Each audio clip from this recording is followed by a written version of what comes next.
नमस्कार दोस्तों, जैसा कि आप लोग जानते हैं कि आज सुप्रीम कोर्ट में loan EMI moratorium extension, loan restructure और साथ में मोरेटोरियम इंटरेस्ट वेव के ऊपर 22 से ज्यादा जो केस सुप्रीम कोर्ट में जो फाइल हो रखे हैं पीआईएल, उनके ऊपर सुप्रीम कोर्ट में सुनवाई होनी थी। सुप्रीम कोर्ट की सुनवाई आज 12:50 पर शुरू हुई, जिसमें सीनियर एडवोकेट वीवी गिरी जी, जो कि एसबीआई की तरफ से सुप्रीम कोर्ट में केस फाइट कर रहे हैं, उन्होंने अपनी सबमिशन दी।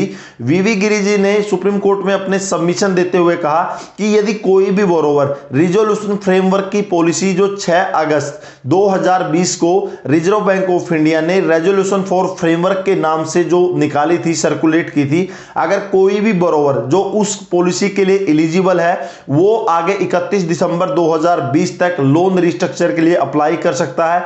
उनको उसके अंदर लोन रिस्ट्रक्चर के अंदर एडिशनल मोरेटोरियम, साथ में लोन रिस्ट्रक्चर, ईएमआई डेफरमेंट, यहां तक कि ईएमआई स्टेप अप और स्टेप डाउन का भी ऑफर आरबीआई द्वारा प्रोवाइड किया गया है। अगर कोई भी बोरोवर सोचता है कि वो अपने लोन ईएमआई की पेमेंट नहीं भर सकता तो इस पेंडेमिक के दौरान, तो आरबीआई ने जो 6 अगस्त 2020 के सर्कुलर में रिजोल्यूशन फॉर फ्रेमवर्क की पॉलिसी जो सर्कुलेट की थी, उसके अनुसार अपने लोन को रिस्ट्रक्चर करवा सकता है। आगे उन्होंने कहा कि मोरेटोरियम को आगे एक्सटेंड नहीं किया जा सकता, अभी ये पॉसिबल नहीं है। ऑलरेडी 2 बार आरबीआई 3-3 महीने के लिए 2 बार मोरेटोरियम को बढ़ाया जा चुका है और अभी आरबीआई के पास इतना वो नहीं है कि वो आगे इस और ज्यादा रिलीफ दे सके।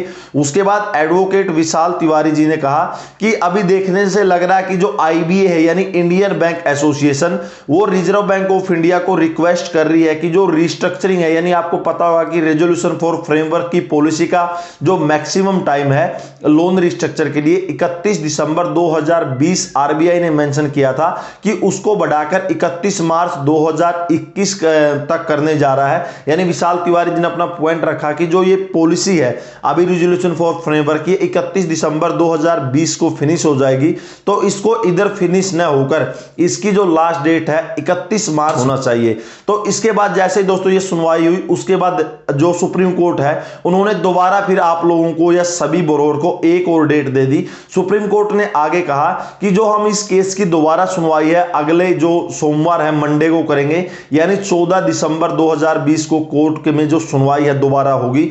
अब एक और जो नई डेट है दोस्तों मिल गया, और इधर लोन रिकवरी एजेंट बुरी तरह से लोगों को कपड़े फाड़ रहे हैं। बैंक है ईएमआई के ऊपर दबा के पेनल्टी और जितने भी चार्जेस हैं वो लगा रहे हैं। उसके बाद लोन रिकवरी एजेंट जो बुरी तरह से आप लोगों को हरास कर रहे हैं, आप लोग देख रहे होंगे। एनपीए से रिलेटेड दोस्तों बहुत सारे लोगों के डाउट था कि जो एनपीए के ऊपर सुप्रीम कोर्ट का जो इंटरिम ऑर्डर है उसका क्या हुआ।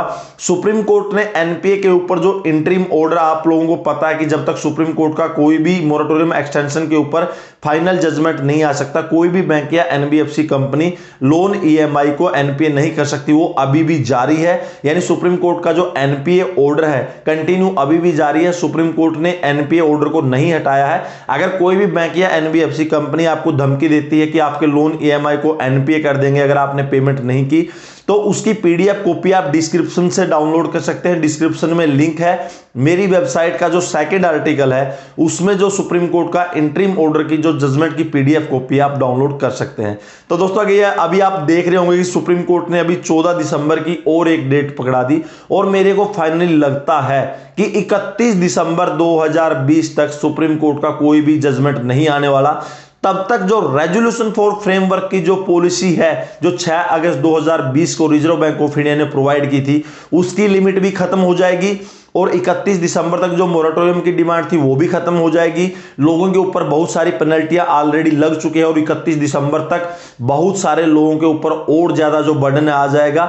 मेरे को लग रहा है कि आरबीआई अभी सुप्रीम कोर्ट के ऊपर प्रेशराइज या अपनी दलील देगा कि जो सुप्रीम कोर्ट ने एनपीए के ऊपर इंटरिम ऑर्डर है उसको खारिज करे। और जैसे ही सुप्रीम कोर्ट एनपीए के ऊपर जो इंटरिम ऑर्डर खारिज करता है, बैंक वाले एनबीएफसी कंपनी वालों आपके लोन ईएमआई को एनपीए करना स्टार्ट करेंगे, और उसके बाद लीगल एक्शन और रिकवरी प्रोसेस बुरी तरह से स्टार्ट हो जाएगी।